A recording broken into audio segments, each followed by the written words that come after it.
and welcome back to my channel. My name is Katie, and today we're going to talk about how going to places like this are powerful as part of the soul growth process providing. Before going any further into it, let's talk a little bit for a second about what soul growth really is. Soul growth or soul actualization is a moment where you are able to embody more of your spiritual self, your soul spark, your essence. Soul growth is an incredibly physical process. Anybody that come into a video like this is very well aware that we have a spiritual energy body, and this energy body is part of the spiritual growth process.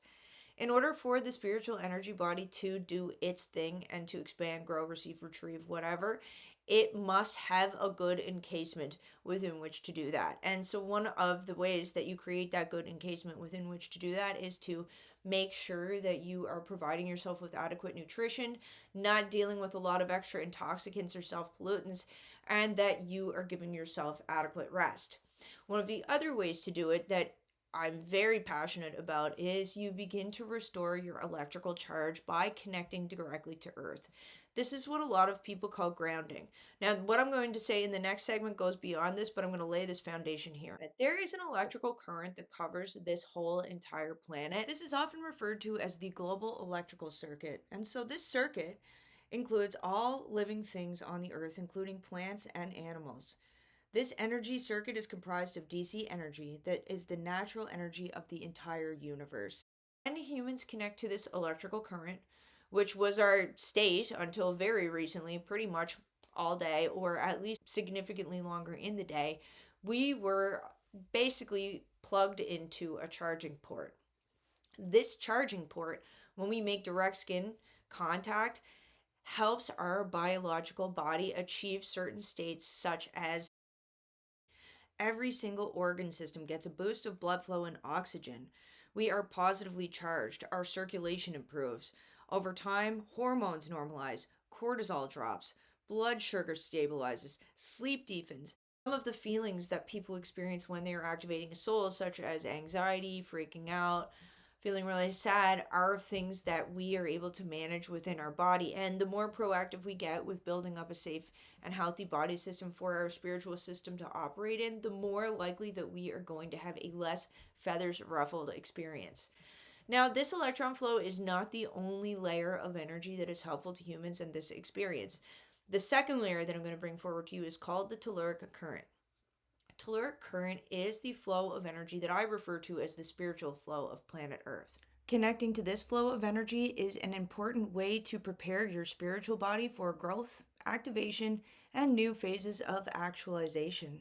This is the flow of energy that fuels our spiritual body. Telluric energy is a unique and diverse form of energy that is responsive to the conditions of its environment. We find telluric energy most often in water. We also see it in soil and rocks. Telluric energy is available all over the planet.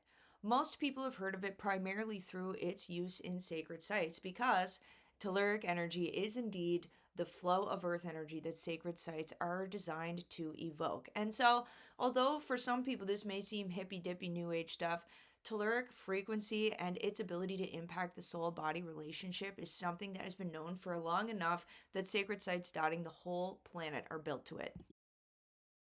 When we go to places that are high in telluric energy, like sacred sites, waterfalls, rivers, and or we go to places like the Appalachian Mountains, Banff, anywhere that is exposed, jutting out rocks, forests, what we are doing is we are exposing ourselves to this flow of energy. The telluric frequency coupled with the electron flow, specifically if you are accessing them by direct and intentional earth connection, are two of the most powerful things that you are able to do to spark, facilitate, but also to live through your spiritual growth process. If you're new here, subscribe and come back to this page. I will be talking about other layers of it as we move through the seasons. You don't always have to go to a sacred site to connect to this energy. We are able to access telluric frequency and the electron current of Earth in the hiking trails, rivers, canals, waterbeds, and even in the cities that we live in. A lot of people who might find this video, for example, live in this range of the Appalachians, spanning all the way from Newfoundland down to the Carolinas. This mountain range used to be what we knew as Pangea. And that means that we here over in North America, which we're taught to think of is unremarkable, are able to access ancient energy just by going outside and having adventures. No matter where in the world you live, follow me and I'll show you a little bit more what I mean by all of this. Coming up to the confluence of the Shenandoah and the Potomac Rivers. So this is also a meeting point between Maryland, Virginia, and West Virginia. I am on the West Virginia side, so over there that's Maryland. We're gonna go hiking over there, and then we have Virginia. So right now I am here to do a little bit of spiritual growth for myself. We have the eclipses and equinox coming up, and so I like to kickstart my season by going out in nature, setting my intentions, and beginning immediately to put myself in powerful places.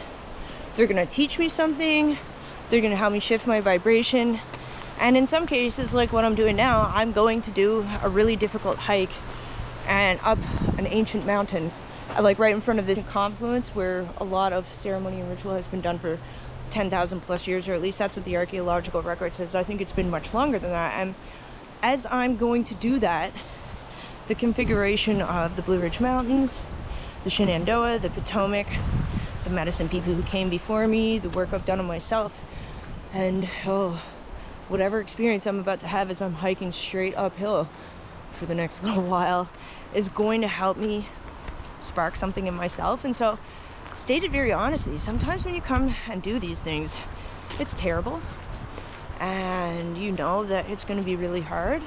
And in fact, a lot of the time, you know, when I'm coaching clients and students through it, and it sometimes happens myself, is, you know, you'll be about to go do something like this and there'll be something that pops up that makes it seem difficult, that makes it seem hard, that makes you want to think about not doing it at all. And right now, me knowing the hill that I'm about to walk up could be part of it, but I'm going to do this.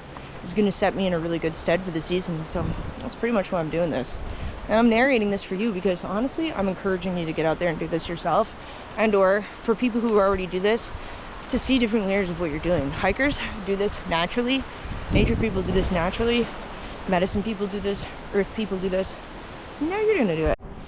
Alright, so we made it to the top of the hill and I am up here connecting to the Blue Ridge Mountains, and this is just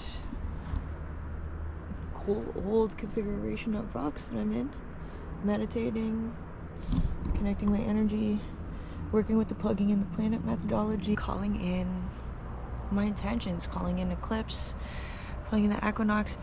And the goal of today is to just remove limitations on the self. And truth be told, I am on the edge of a cliff, and like I have been at other parts in this hike, I'm scared. It's really important to remember safety, and it's really important to listen to that inner voice that says that you should be careful, but at the same time, it's really important to understand that there are times where we are going to be able to overcome limitations of the self, limitations that have come about because of soul fragmentation, limitations of fear, limitations in consciousness. And the best way to do it metaphysically is to do it physically. And so right now I am facing my fear.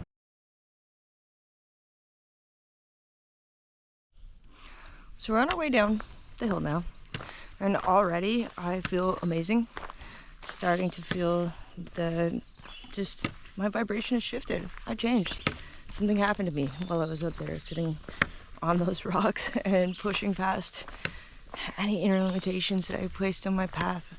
I feel excited. I feel like I'm having a major endorphin rush, which I probably am, from climbing up that big hill. I'm feeling amazing from being able to sit on those rocks up there.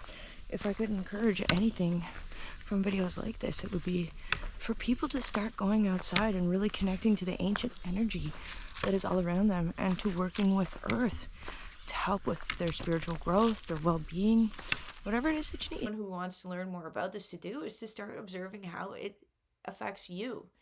You're seeing this video now, okay, so get outside and do your best to start touching the ground. a couple of times a day, whether it's in the morning and the evening, which is really good at the sunset and sunrise, because during equinox there is heightened geomagnetic activity, which means heightened telluric and electron flow activity. One of the things that's also really neat about this energy is that it is responsive to us as humans. And so when we work with guided meditations, focused intent, and honor and show a lot of respect to the earth energy that we are working on connecting to, what we wind up doing is bringing ourselves into a more deep connection than we would be if we were just doing it passively. Yes, it is good to just go out there and touch everything, but a pro tip would be to work with methodologies that specifically show you how to align yourself with the earth energy and to bring it in. I teach that, and click down there, it's available.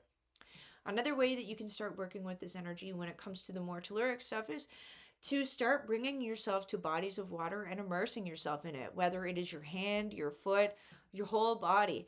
Getting to water is putting yourself in directly the flow of that telluric current, and that's going to help spark part of your spiritual body. The reason why I decided to take y'all on this journey is that this is something that everyone can do. Let me know in the comments if you have ever had a powerful earth connection experience that changed your life, and come back for future videos where you can learn more about how to get out there and find them. Check my links in the comment, check my other videos. I will be back next week with another one. Thanks for watching, friends.